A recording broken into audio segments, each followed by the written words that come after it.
Bobo the clown adjusted his oversized red nose one final time before stepping out of his battered yellow Volkswagen Beetle. The afternoon sun cast long shadows across Maple Street, and the sound of children's laughter drifted from the backyard of 1247 Elm Drive. He grabbed his worn leather satchel filled with balloon animals, juggling balls, and an assortment of magic tricks that had served him well for the past 15 years. The birthday invitation had been specific, 3 o'clock sharp for little Emma's 7th birthday party. Bobo prided himself on punctuality, even if his career had seen better days. The rise of elaborate bounce houses and video game parties had made traditional clowns something of a rarity, but there were still families who appreciated the classic entertainment. As he walked up the driveway, his enormous yellow shoes slapping against the concrete, Bobo noticed something odd. Through the kitchen window, he could see Mrs. Henderson frantically gesturing to someone on the phone. Her face was flushed, and she kept glancing toward the backyard with what looked like concern. "Excuse me," Bobo called out, his voice carrying the practiced cheerfulness that had become second nature. "I'm here for Emma's party." Mrs. Henderson appeared at the front door, her expression a mixture of relief and confusion. "Oh, thank goodness you're here. But I thought, well, never mind. The children are in the backyard. They're having such a wonderful time with the magician." Bobo's painted smile faltered for just a moment. "Magician? Yes, he arrived about an hour ago. Said he was part of the entertainment package. I assumed you two were working together." Mrs. Henderson wiped her hands on her apron nervously. "He's been absolutely amazing with the children. They can't take their eyes off him." A cold knot formed in Bobo's stomach. In his 15 years of performing, he had never worked with a partner, and certainly not without prior arrangement. He had booked this party 3 weeks ago, and there had been no mention of additional entertainment. "I think there might be some confusion," Bobo said carefully. "Could I speak with you privately for a moment?" But Mrs. Henderson was already heading toward the backyard, calling over her shoulder, "Come on! You simply must see what he's doing. It's like nothing I've ever witnessed." Bobo followed reluctantly, his oversized shoes feeling heavier with each step. As they rounded the corner of the house, he could hear the children's voices, but something was wrong. Instead of the usual excited chatter and occasional squeal of delight, there was an eerie uniformity to their responses. They spoke in unison, their voices carrying an almost hypnotic quality. "Again," the children chanted. "Do it again." The backyard came into view, and Bobo stopped dead in his tracks. Approximately 20 children sat in a perfect circle on the grass, their backs ramrod straight, their eyes fixed on a tall figure in the center. The man wore a traditional magician's outfit, black tailcoat, white gloves, and a top hat that seemed to absorb light rather than reflect it. His face was pale, almost translucent, and when he smiled, his teeth appeared unnaturally sharp. "Ah," the magician said without turning around, his voice carrying easily across the yard despite speaking in barely more than a whisper. "Our final guest has arrived." The children turned their heads in perfect synchronization, their eyes focusing on Bobo with an intensity that made his skin crawl. Among them, he recognized Emma, the birthday girl, her usually bright and animated face now blank and serene. "Children," Mrs. Henderson called out, seemingly oblivious to the strange atmosphere. "Look who's here! It's Bobo the clown." But the children didn't react with the typical excitement Bobo was accustomed to. Instead, they continued to stare at him with those unnaturally calm expressions, their heads tilted at identical angles. The magician finally turned to face Bobo, and what he saw made his blood run cold. The man's eyes were completely black, not just the pupils, but the entire visible portion. When he spoke, his lips didn't seem to move in sync with his words. "Welcome, brother of the painted face," the magician said, extending one gloved hand. "I am Malthus. I've been expecting you." Bobo's instincts screamed at him to run, but his feet seemed rooted to the spot. The children continued their synchronized staring, and he noticed that none of them were blinking.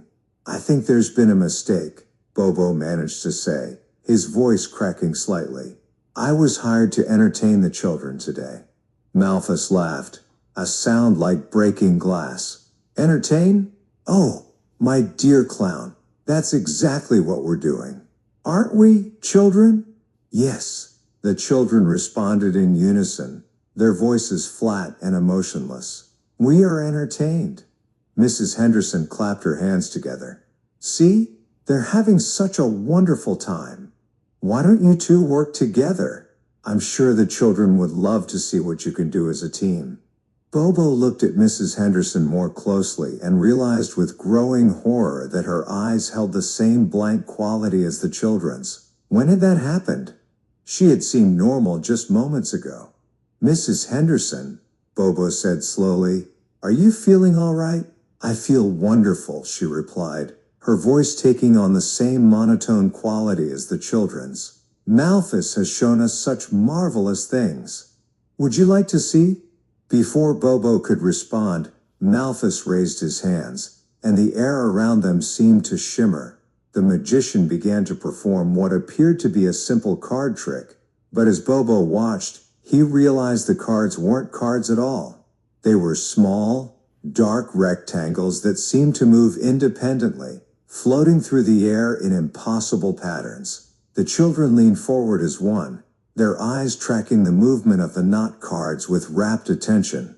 As the objects danced through the air, Bobo noticed that the shadows they cast didn't match their shapes. Instead, the shadows formed symbols that hurt to look at directly, ancient-looking marks that seemed to writhe and pulse with their own dark energy. "Beautiful, isn't it?" Malthus whispered, though his voice seemed to come from directly inside Bobo's head. The children find it absolutely mesmerizing, as did their dear mother. Bobo forced himself to look away from the floating objects, breaking whatever spell they were weaving. The moment he did, the world seemed to snap back into focus, and he could think clearly again. "What are you?" he demanded, taking a step backward. Malthus smiled wider, revealing rows of needle-sharp teeth. "I am entertainment, dear clown. Just like you. Though perhaps my methods are a bit more permanent." The floating objects suddenly stopped their dance and arranged themselves in a circle above the children's heads.